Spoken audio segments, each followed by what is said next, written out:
e Stephanie Aidar. A gente volta a falar da pandemia em todo o país. Em janeiro, Manaus, capital do Amazonas, viveu um colapso na saúde. Agora, cerca de 6 meses depois, teve o primeiro dia nesta semana sem mortes pela doença. Quem fala conosco, assim como há cerca de 6 meses, é o editor executivo do jornal A Crítica, Dante Graça. Seja muito bem-vindo. Obrigado por falar conosco novamente, Dante. Boa tarde para você. Olá, Leandro, boa tarde. É bom voltar a falar com vocês agora por um motivo um pouco mais tranquilizante, né? Um pouco menos tenso do que daquela primeira ocasião. Sem dúvida alguma, Dante. Qual a sensação de viver, né? Já que você puxou esse assunto já por esse lado, de viver, acompanhar e noticiar essas duas realidades bem diferentes na cidade? Cara, é um alívio muito grande, né? Porque mais do que somente noticiar, a gente conseguir ver uma mudança de realidade, né? A gente estava vivendo diante de um medo muito grande em janeiro. A gente via pessoas muito próximas da gente falecendo, né? Colegas de trabalho, familiares. E agora a gente consegue enxergar uma realidade diferente, né? Enquanto a gente olhava para as nossas redes sociais e parecia um grande obituário, agora parece uma grande ficha ali do SUS, sabe? Muita gente preenchendo um formulário de vacinação, porque é foto toda hora, assim, tem a vacinação aqui na região avançou muito, né? Não só em Manaus, como no interior do estado também começa a avançar bem mais também. Então isso dá um alívio, né? Traz uma sensação de que a gente vai poder voltar a uma normalidade em um tempo curto, aí, se Deus quiser. Dante, já que você falou da vacinação, a imunização é a principal responsável, então, por essa mudança animadora? Pelo que a gente consegue acompanhar, sim. A gente está com uma porcentagem aí de 62%, até dados de ontem, de primeira dose, né, de população adulta vacinada com primeira dose, e um pouco mais de 20% de segunda dose, né? Então, como a maior parte das vacinas oferecidas hoje, elas têm esse intervalo de 3 meses, né, entre uma dose e outra, a gente já consegue ter um alcance quase total do que dava para ter nesse momento, né? A gente, quando chegar em setembro, sabe, quando a gente chegar em setembro, comecinho de outubro, a gente certamente vai estar bem acima dos 70%, porque começaram a vacinar com as vacinas da Janssen agora e elas foram distribuídas para público geral, né? Foi diferente de outras cidades, onde, por exemplo, tiveram grupos prioritários, pessoas de rua. Aqui não, aqui foi para por idade mesmo, o pessoal foi vacinando e muita gente, né? Muita gente que estava se comportando, infelizmente, como aqueles conhecidos sommeliers de vacina, eles acabaram, não, chegou a Janssen, vou me vacinar agora. Então tem um lado negativo de saber que essas pessoas não se vacinaram quando chegou na idade delas, mas pelo menos estão indo agora, né? Estão enfrentando o negacionismo de uma outra forma, um negacionismo gourmet, assim, brincando um pouco com a situação, mas a gente está conseguindo avançar nessa vacinação e consegue ver essa redução no número de mortes aqui na região. Para trazer um contexto, né, amplificado também, saindo agora um pouco dessa imunização, né?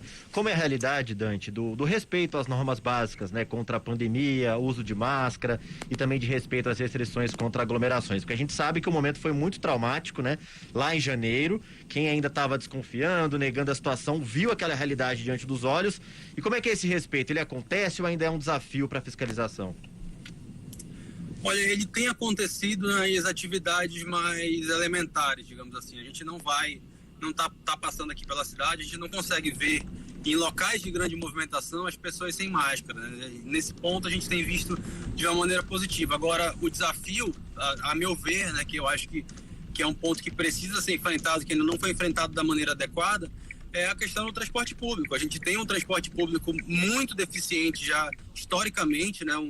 É um transporte público que não supre a demanda da cidade e quando você olha qualquer ônibus passando, eles estão superlotados, a maioria das pessoas usam máscaras de pano, né, que não tem uma segurança tão boa quanto o PFF2, muitas pessoas não têm condição mesmo, né, de comprar uma máscara mais cara, uma máscara de uma qualidade um pouco melhor, então acho que elas acabam sendo expostas, né, as mais vulneráveis, as pessoas que têm uma condição financeira um pouco menor, elas acabam ficando muito mais expostas e por isso a gente ainda vê um número de casos muito alto, assim, né? Felizmente a mortalidade tem diminuído bastante. Os nossos números de internação, eles me trazem ainda alguma preocupação, porque a gente não consegue baixar aqui no Amazonas de 450, de uma média de 450 internados. Se a gente for olhar para agosto, por exemplo, quando a pandemia deu uma acalmada depois da primeira onda, a gente tinha uma média de 200 pessoas internadas nos hospitais, né? Então, a gente não consegue voltar para esse número. Então não dá para comemorar tanto assim somente a queda de mortalidade, né? Claro, ela merece ser comemorada assim depois de tantas notícias ruins. Agora, esse estado de alerta, quando a gente olha o número de casos e olha a quantidade de internações que não muda, né? Se mantém num patamar ainda elevado, acho que merece uma atenção nossa, uma atenção das autoridades de saúde e da população como um todo de tomar os seus cuidados necessários para evitar problemas aí de saúde. Para a gente finalizar rapidamente, por conta do tempo, Dante, para você a cidade serve de exemplo para outras regiões, assim como foi em janeiro, só que agora por um bom motivo? Eu acho que de certa forma sim, Leandro. A gente tem visto um avanço muito positivo, eu destaco de novo isso nessa questão da vacinação, porque o planejamento aparentemente está sendo bem executado, né? Não estão esperando pessoas que não querem se vacinar. Estavam prevendo, por exemplo, 20 mil doses para um grupo etário, foram 10 mil, não vão ficar atrás desses 10 mil, estão indo vacinar a próxima fase. Então a gente tem tido uma dinâmica muito acelerada. As pessoas que têm de 23 anos para cima, que realmente querem se vacinar, que têm uma conscientização da importância disso, de que é a nossa maior arma contra o nosso maior inimigo, elas têm buscado essa imunização. Então, acho que isso é muito importante. Eu acho que é uma forma de planejamento que está sendo bem executada. Não tem o panorama real do Brasil de um todo, né, de como cada estado, como cada município tem tocado suas estratégias. Mas, nesse ponto, eu acho que a gente pode ser, sim, considerado um bom exemplo.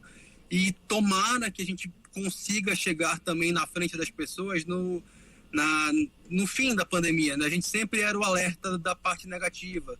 No começo, lá na primeira onda, a gente também teve aquela crise de ter os cemitérios lotados, covas coletivas ali praticamente você sendo montada, e depois na segunda onda as pessoas morrendo asfixiadas, né? Então eu espero que o terceiro momento que Manaus aparece na pandemia seja como um exemplo positivo, né? Seja com boas notícias, né? Mas para isso a gente precisa também tomar os nossos cuidados, e é importante também que as autoridades, né, que estão trabalhando na investigação de todas as responsabilidades criminais que existem nesses aspectos também possam dar esse exemplo para que depois quem foi responsável por tudo isso seja punido, porque foram mais de 13 mil pessoas somente aqui no Amazonas mortas, né, e as famílias ainda esperam uma resposta. Dante Graça, editor executivo do jornal A Crítica, muito obrigada por esse papo, por trazer para nós esse novo cenário, e é uma alegria, né, te receber aqui novamente, agora com um cenário bem mais animador. Muito obrigada e até a próxima. Obrigado, Leandro, obrigado, Stephanie, até a próxima, obrigado a todos e todas que nos ouviram aí. Boa tarde, Dante, obrigado.